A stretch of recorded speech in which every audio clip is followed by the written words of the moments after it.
Hi guys, today we will talk about how to fix this problem you have on your account Instagram. We will just go down, we will click here on settings, then we come to settings window here like you say, and we will just go down, then we will click here on apps, and we come to apps window here like you say. We will just go down to looking for the Instagram app here, and this is window.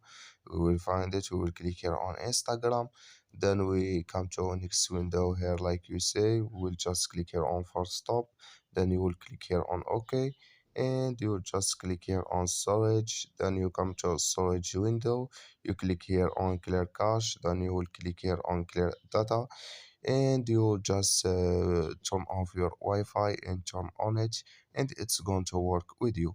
So just follow these ways and it's going to work with you. Thank you for your watching. Don't forget to support us by like and subscribe, and see you in next video.